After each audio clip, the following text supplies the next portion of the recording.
everyone. Thought I would do my second slasher review, and thought I would do it on this one, Graduation Day, which was made in 1981, kind of the height of the whole slasher subgenre of horror.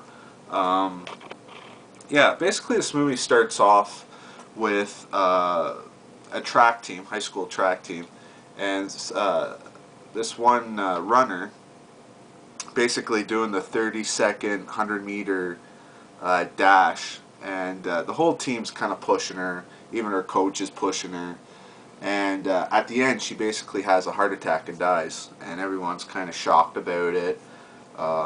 People start kind of blaming the coach for pushing her, and the coach in this, he's also teaches gymnastics and other weird sports, and he's really an asshole in this movie, but he's kind of fun to watch. And so the girl that dies in this movie, her sister, who's in the military, comes back from Guam for the graduation that's coming up, and kind of to be with her parents and everything like that.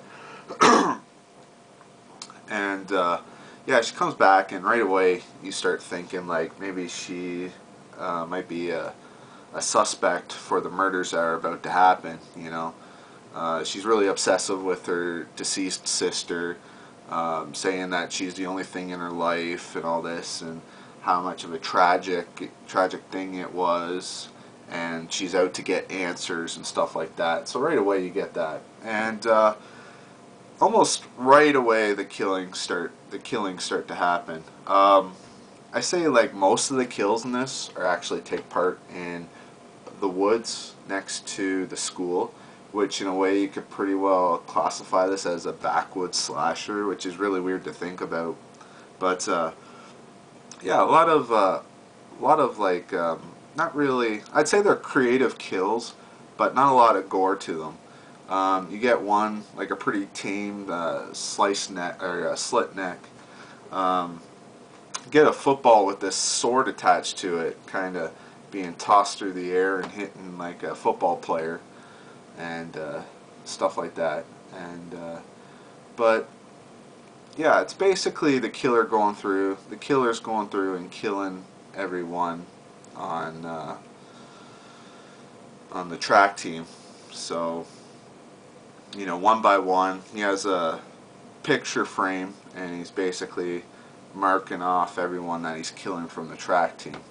And yeah, right away they start throwing out suspects like the girl's sister, the crazy coach who is always pushing his team and always wearing a stopwatch around his neck, in which you see clips of the killer in the movie having a stopwatch timing 30 seconds after every kill. He would time himself, which was really weird, wearing this gray jumpsuit which the coach was wearing, stuff like that. The typical black gloves, which the deceased girl's sister was wearing, and the coach showed a shot of the coach wearing the gloves. And then it has like the principal opening up his drawer and having like black gloves and these random switchblades, so then they throw that out there thinking he might be the killer. And then you got the deceased girl's weird boyfriend, he's a suspect, and it just goes on like that. And the deceased girl's sister, you think she would be the main character through it, but I'd say she's only in it the first 30 minutes of the movie, and then it's just these really random kind of clips of you know, other students and stuff like that doesn't really go with it. Like a lot of it's kind of chopped up and filler.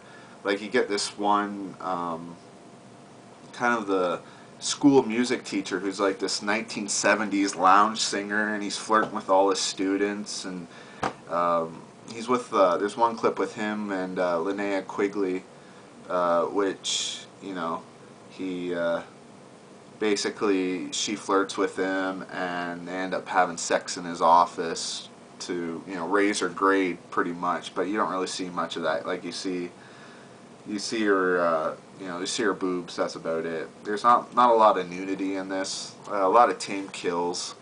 The killing is original, like I said, but other than that, a lot of filler to it. The ending's pretty cool.